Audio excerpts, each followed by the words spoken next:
بہت بڑی طاقت بنیں گے آپ اگر آپ کو سہنا آ گیا اور برداشت کرنا آ گیا. کیونکہ جب آپ برداشت کرتے ہیں نا تو اندر میں ایک طاقت پیدا ہوتی ہے. وہ طاقت آپ کی روح کو پرواز دیتی ہے اور اگلوں کے لیے تسخیر کا کام دیتی ہے. اور اگر آپ پھٹ گئے تو بم کے پھٹنے سے کیا ہوتا ہے؟ تباہی آتی. جب آپ پھٹیں گے یا میں پھٹوں گا تو معاشرے میں تباہی آ جائے گی. تو اس کے لیے آپ دو چیزوں کا اہتمام فرمائیں. ایک اپنی زبان کی حفاظت فرمائیں.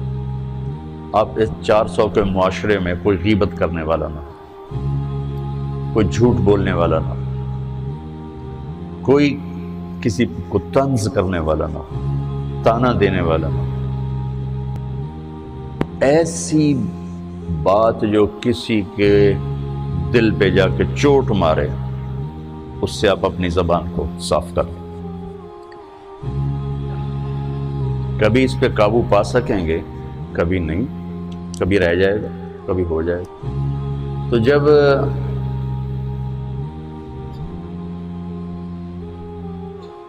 ہاتھ سے نکل جائے بات تو پھر اللہ نے ہمارے لیے توبہ کا دروازہ رکھا ہے. 2 نفل پڑھو، اللہ سے معافی مانگو، جس پر زیادتی ہو اس سے جا کے معافی مانگو. اس سے آپ کی مزاج میں ٹھہراؤ آ جائے گا. تو میں آپ سب سے یہ گزارش کرتا ہوں کہ اس معاشرے میں آپ اپنی زبان پہ قابو پانا سیکھیں. برائے میرے بہت فائدہ ہوگا. ایک زندگی گزری ہے، شام قریب ہے، تو پوری زندگی کے تجارب نچوڑ بھی اس میں شامل ہیں. اور تجارب نچوڑ کو گولی مارو اور دیوار پہ ڈال دو. میرے نبی کا فرمان اس کے لیے کافی ہے کہ آپ نے فرمایا کہ 2 چیزوں کی ضمانت دے دو، میں جنت کی ضمانت دیتا ہوں. ایک تمہارے جو 2 جبڑوں کے درمیان ہے، ایک تمہاری 2 ٹانگوں کے درمیان ہے، اسے پاک کر لو، میں جنت کا ضامن بن جاتا ہوں. اور معاذ بن جبل سے فرمایا کہ تمہیں پورے دین کا نچوڑ بتاؤں. کہ جی کیا تو آپ نے اس حدیث کو میں نے پتہ نہیں ہزاروں لاکھوں دفعہ بیان کر دیا ہے اور ہر دفعہ بیان کیا ہے کہ اچھا یہ ایسے کر کے کیوں فرمایا.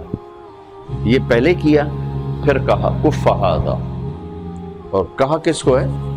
جن کے بارے میں آتا ہے کہ اس امت کے علماء کا جھنڈا قیامت کے دن معاذ بن جبل کے ہاتھ میں ہوگا. اتنے بڑے تو 18 ہجری میں انتقال ہوا. 1434 ہجری میں اردن گیا تو ان کی قبر سے خوشبو آ رہی تھی. 1400 سال گزر گیا، ان کی قبر سے خوشبو کا آنا بند نہیں ہوا. اتنے بڑے آدمی کو کیسے سمجھایا؟ بچے کی طرح. معاذ اس زبان کے قابو. تو آپ سب کو، اپنے آپ کو بھی کہتے ہیں، وہ عرب خطیب کہتے ہیں اوصیکم نفسی اولا وایاکم کر کے عام طور پہ خطبہ شروع کرتے ہیں. تو میں بھی اپنے ذات سے شروع کر کے آپ سے یہ عرض کرتا ہوں بچوں کہ اپنی زبان پہ قابو پانا سیکھو. یہاں اس کی مشق کر لو. یہ چھوٹا سا میدان ہے، چھوٹا ایک تالاب میں ہے. آپ تالاب، یہاں سے نکل کر آپ ایک سمندر میں کودیں گے جہاں کہ رشتوں کی فہرست ہوگی، تعلقات کی فہرست ہوگی، ناگواریوں کے خوفناک خاردار کانٹے ہوں گے. کہیں کہیں پھول ملیں گے ورنہ کانٹوں سے بھرا جہان ہے. اگر آپ نے یہاں پریکٹس کر لی تو پھر آپ اس میدان میں جا کر انتہائی خوبصورت معاشرے کا فرد بن جائیں گے.